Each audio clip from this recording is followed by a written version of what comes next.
중국 해군의 주력을 맡고 있는 055형 구축함이 태평양 작전을 위한 실사격 훈련을 공개했습니다. 잇따른 함포 사격을 선보인 055형 구축함은 뒤이어 기관포까지 갈겨대며 화력을 선보이는데요. 그런데 우리가 주목해야 할 점은 그 옆으로 따라붙은 보급함의 존재입니다. 전투함의 사격 직후 이어지는 보급함의 해상 보충은 중국이 원해서 장기간 해상 작전을 준비하고 있다는 것을 암시합니다. 해상에서의 보급은 흔들리는 파도 등으로 인해 위험을 감수해야 하는 경우가 많은데 이를 연습한다는 건 그만큼 해군 함정의 회항을 줄이고 원해 작전을 이어가겠다는 전략적 시도입니다. 날로 강성해지는 중국 해군, 이제는 미국조차도 중국 해군의 위협을 직접적으로 느끼고 있다는 해외 기사가 쏟아지고 있습니다. 대표적으로 더 네이셔널 인터레스트는 중국의 신형 054B형 스텔스 호위함은 미 해군의 큰 문제다 라는 제목의 분석문을 기고하며 중국 해군에 대한 우려를 표명했는데요. 해당 분석문을 작성한 브랜든 바이어트는 중국이 대량 생산의 우월성에 양질의 기술을 결합하고 있다는 점을 지적하며 054B형 호위함은 전작보다 크기가 커져 안정성이 높고 화력이 강화되었다고 분석하였습니다. 그러면서 브랜드는 054B형 호위함을 두고 게임 체인저라는 표현까지 사용하며 충격을 안겨줬습니다. 지금껏 중국 해군이 물량을 앞세워 미국 해군을 위협할 것이란 전망은 계속해서 나왔지만 그들의 무기 성능을 위협적으로 판단한 사례는 사실상 이번이 처음입니다. 게다가 이러한 우려는 더 네이셔널 인터레스트 이외에도 또 있는데요. 해외 군사 매체 아미레콩네이션 그룹에선 중국이 공식적으로 공개한 군사훈련 소식을 보도하며 태평양에서 강력한 힘을 과시하고 있다는 표현을 사용하기도 했습니다. 또한 해당 매체는 중국의 차기 주력 전투함인 054B형 호위함이 본격적으로 실전 배치 후 훈련이 진행되고 있다는 점을 전하기도 하는 등 최근 들어 해외에선 중국의 새로운 해군 전력을 극도로 경계하고 있습니다. 그리고 중국 해군의 질적 성장이 점차 커지고 있다면 이를 가장 경계해야 할 나라는 미국이 아니라 한국입니다. 한국은 중국과 매우 작은 서해를 사이에 두고 대립하고 있어 언제든 군사 충돌의 위험을 내포하고 있을 뿐만 아니라 서해를 내해화하려는 중국의 야욕은 지금 이 시각에도 현실로 드러내고 있기 때문입니다.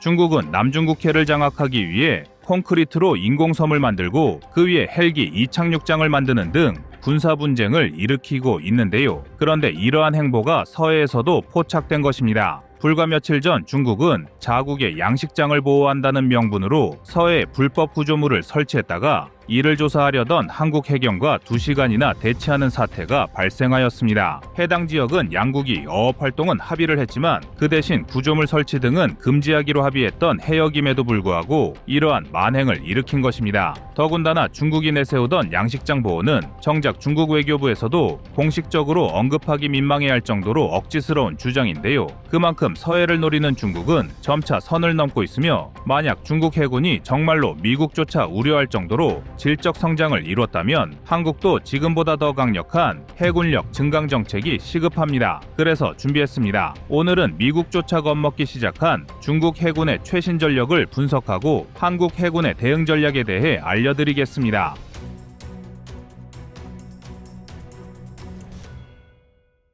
중국이 SNS를 통해 공개한 해상보급 훈련은 주변국을 긴장시키기 충분했습니다. 중국 해군은 자신들의 최신 전력인 055형 구축함을 필두로 054A형 호위함과 종합보급함 등을 동원하여 해상 실사격 훈련과 후속 보급 훈련을 수행했는데 이러한 훈련은 곧 태평양 일대에서 중국이 공세적인 작전을 염두에 두고 있다는 것을 방증합니다. 해군이 대양에서 작전을 수행하려면 장기간 배치 상태를 유지할 수 있는 역량이 필수적인데 중국은 이러한 역량을 향상시키고자 실사격 훈련과 재보급 훈련을 동시에 진행한 것입니다. 그리고 중국 해군이 대양으로 진출하려 한다면 지척에 위치한 한국은 심각한 안보 위기를 맞이하게 될 수 있는데요. 훈련에 동원된 중국의 055형 구축함은 추정 만재 배수량이 13,000톤급에 육박하는 대형 구축함으로 미국의 주력인 알레이버크급보다 더 큰 체급을 보유하고 있습니다. 또한 중국은 054A형 호위함의 후속인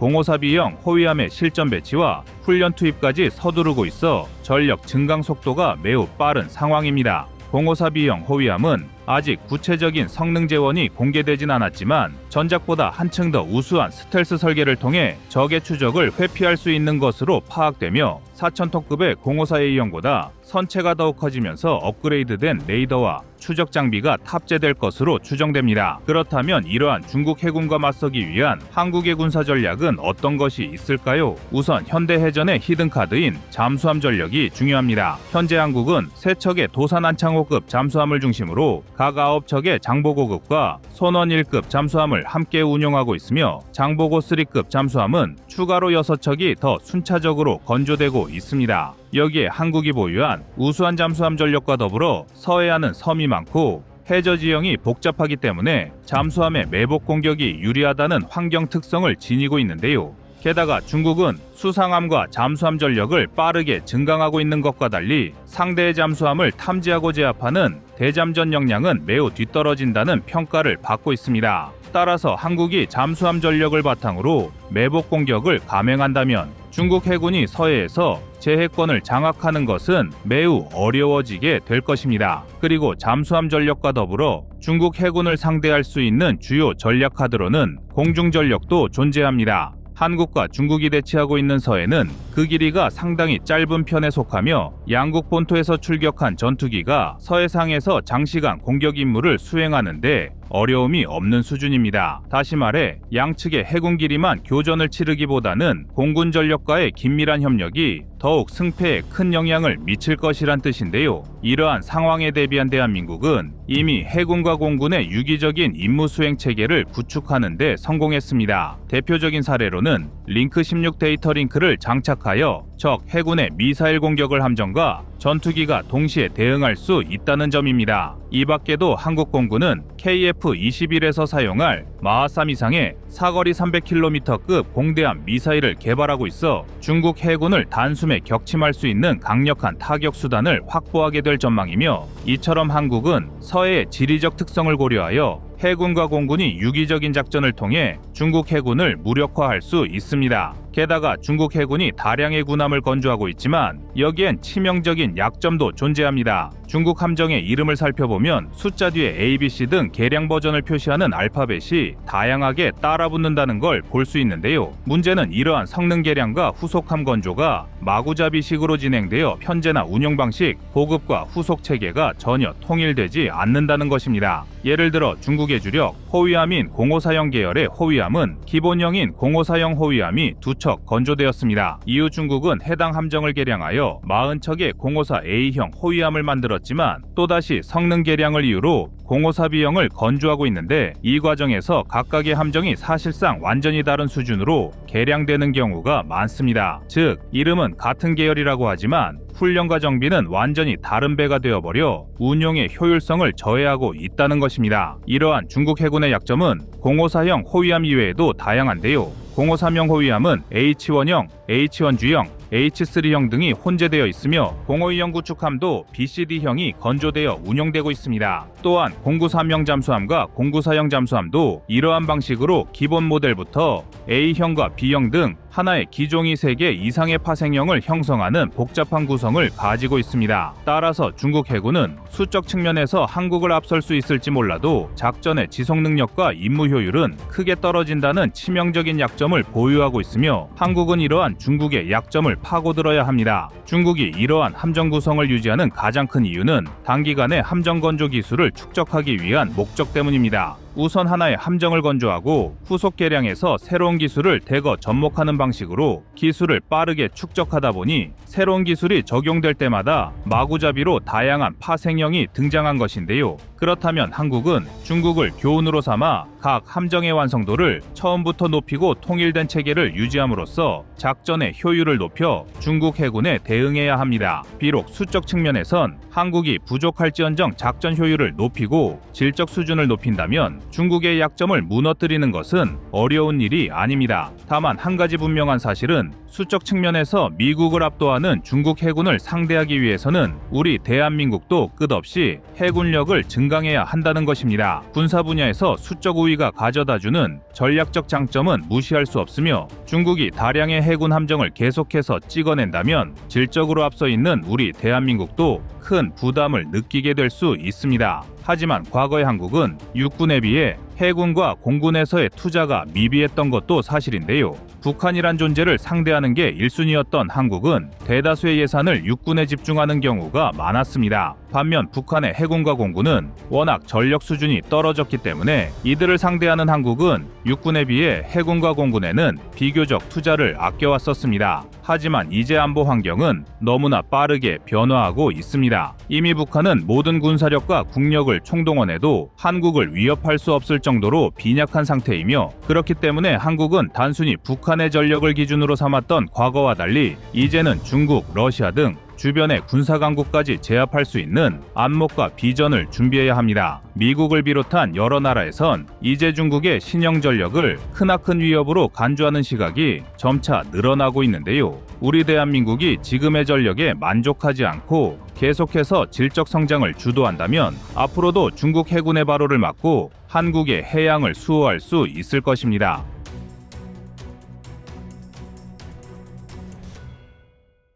다음은 25년 3월 22일 한화 오스탈 인수 제시도 영상입니다. 한화가 노리는 오스탈은 미 해군의 4대 핵심 공급 업체로 평가받습니다. 오스탈은 호주와 필리핀, 베트남 등의 조선소를 보유하고 있을 뿐만 아니라 엘라베마주 모빌, 캘리포니아주 샌디에이고에도 조선소를 보유하고 있어 미 해군의 군함을 납품할 수 있는 거대 조선 기업인데요. 미국 내 소형 수상함과 군수 지원함 시장 점유율이 40에서 60%에 육박하며 해당 분야의 1위를 달리고 있는 것만 보더라도 미 해군에게 있어 오스탈의 영향력은 상당합니다. 이러한 이유로 오스탈은 이전부터 한국 방산업계의 타겟이 되었습니다. 미 군함 건조 실적이 풍부한 오스탈을 인수한다면 한국 방산의 미국 시장 진출은 더욱 속도를 높일 수 있기 때문인데요. 최근 들어 트럼프와 미 정부가 한국 등 해외 업체에 군함 건조를 맡기고자 법 개정을 시도하고 있지만 아예 오스탈을 인수해버리면 한국은 미국의 법 개정 여부와 상관없이 미군 군함을 자유롭게 건조할 수 있습니다. 하지만 한국의 한화오션은 미국의 필리조선소를 인수한 직후 잠시 오스탈 인수를 중단하였습니다. 당시 한국방산업계 관계자는 오스탈 인수 중단을 두고 오스탈 측이 비합리적인 조건을 제시하여 벌어진 일이라 설명했는데요. 오스탈은 한국방산기업이 현지 실사를 오고 싶다면 별도의 수수료를 요구하기도 하였으며 미국과 호주에서 인수 승인을 내주지 않더라도 지불한 수수료는 반환하지 않겠다는 등 다소 어처구니 없는 조건을 내밀었습니다. 이 때문에 한국은 먼저 오스탈 측에 거부 의사를 전달했으며 비슷한 시기 한화오션은 미국의 필리조선소를 인수하였기 때문에 굳이 비합리적인 조건으로 오스탈을 인수하는 것보다는 사태를 관망하며 다양한 방법으로 추가 사업 확장을 시도하는 것이 현명한 선택이었습니다. 그랬던 한화오션은 얼마 전 오스탈의 지분 9.9%를 직접 매입하였으며 호주 법상 10% 이상의 지분을 소유하기 위해서는 호주 외국인 투자 심의위원회